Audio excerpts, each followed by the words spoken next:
এইখিনিতে যে যিটো আমাৰ টাৱাৰ ক্লক হ'বলগীয়া আছিল সেইটো আজি ভাঙিলে আৰু ভাঙাৰ পিছত এই আপুনি আৰু মই যে ভাবি আছিলোঁ ইয়াত এটা ঘড়ী হ'ব, এই সময়বোৰ ইয়াত ধুনীয়াকৈ আমি দেখা পাম, লংকাৰ এটা সৌন্দৰ্য বৃদ্ধি হ'ব। এই যে আমি সদায় ভাবি থাকোঁ না, এই ৰাইজে যে সদায় ভাবি আছিলে সেই আশা আজি চূৰ্ণ হ'ল, মানে আজি আশা সেই আশা নাইকিয়া হ'ল। এতিয়া কথা হ'ল আপোনাৰে মোৰে বা লংকাৰ ৰাইজৰ টেক্স তুলি লংকা পৌৰসভাই ইয়াত যিটো টাৱাৰ ক্লক বনাইছিল মই দেখুৱাই আছোঁ। আগতে প্ৰথম কেনেকুৱা আছিলে বস্তুটো মই দেখুৱাই আছোঁ। এনেকুৱা আছিলে, মানে এনেকুৱাই বনাইছিলে, এইটো আছিলে আজি এদিন আগলৈকে এনেকুৱাই আছিলে।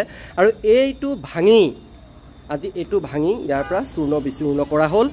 এতিয়া কথা হ'ল ইয়াত যে লাখ লাখ টকা খৰচ হৈছিল, এই খৰচ যিখিনি অপব্যয় হ'ল, এইখিনি টকা, এই টকাখিনিৰ বাবে, এই অপব্যয় হোৱা টকাখিনিৰ বাবে দায়ী কোন? লংকা পৌৰসভা দায়ী নে আমাৰ সাধাৰণ ৰাইজৰ পৰা এই যে টেক্সখিনি লয়? আপুনি আৰু মই যেতিয়া টেক্স দিবলৈ যাওঁ বা কিবা এখন প্ৰমাণ পত্ৰ উলিয়াবলৈ যাওঁ তেতিয়া কি কয় তেওঁলোকে? যে এটাই কথা কয় যে আপোনালোকে টেক্সটো দিয়ক, তাৰপিছতহে আপোনালোকে প্ৰমাণ পত্ৰখন পাব, নহয় জানো? তো এতিয়া কথা হ'ল আমি টেক্স দি ইয়াতে বনালে এইটো টাৱাৰটো, এতিয়া টাৱাৰটো ভাঙি পেলালে। এতিয়া শুনিছোঁ এই টাৱাৰটো হ'ব নেতাজী ষ্টেচুৰ ওচৰত।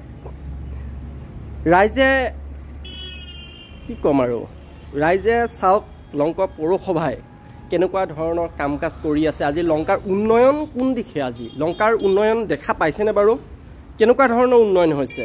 আজি যদি কয় লংকাৰ বাট পথ যিটো শ্বিলং ৰোডৰ যিটো ৰাস্তা, এই ৰাস্তাটো যে এইটো ৰাস্তা চাওক আপোনালোকৰ আজি বনোৱা প্ৰায় এবছৰ 1.5 বছৰমান চাগে হৈছে, এবছৰমান হৈছে নেকি। ইয়াৰ অৱস্থা চাওকচোন কি অৱস্থা হৈছে। এটা ৰাস্তা যদি এবছৰতে ভাঙি এনেকুৱা অৱস্থা হ'বলগীয়া হয় তেতিয়াহ'লে এই ৰাস্তাটো আকৌ বনাব। ইয়াৰ পৰা লংকাৰ উন্নতি হৈছেনে বাৰু? গতিকে সিদ্ধান্ত আপোনালোকে ল'ব। সকলো ৰাইজ সজাগ হওক, মাৰ বান্ধি থিয় হওক। এইখিনিতেই আৰু কেইটামান নিউজ আমি শুনিবলৈ পাইছোঁ যে এতিয়া যিখন পৌৰসভাৰ যিখন চেয়াৰ, সেই চেয়াৰখনলৈ টানাটানি হৈছে। 6 গৰাকী ৱাৰ্ড কমিশ্যনাৰে অনাস্থা প্ৰস্তাৱ আনিছে, তেওঁলোকৰ ভিতৰুৱা কথা, কিন্তু তাৰ যিটো প্ৰতিফলন সেইটো আমাৰ লংকাৰ ৰাইজে আজি ভুগিব লগা হৈছে, আমি ভুগি আছোঁ। যাৰ ফলত আজি লংকা বজাৰ, দুদিনমানৰ আগতে মই ভিডিঅ' দিছিলোঁ লংকা বজাৰৰ, মাছ বজাৰৰ যিটো দৃশ্য, লংকাৰ যিটো বজাৰৰ যিবিলাক গলিৰ দৃশ্য বা লংকাৰ সৰ্বাংগীন উন্নতি আজি হৈছেনে বাৰু?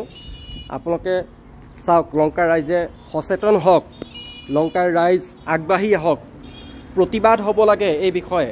আমি যদি যিখিনি জানো, যদি আমি দুৰ্নীতিখিনি দেখিও যদি আমি প্ৰতিবাদ নকৰোঁ তেতিয়াহ'লে কিন্তু এইটো বহুত ডাঙৰ এটা ভুল কৰা হ'ব। গতিকে সকলো ৰাইজ আহিব লাগে।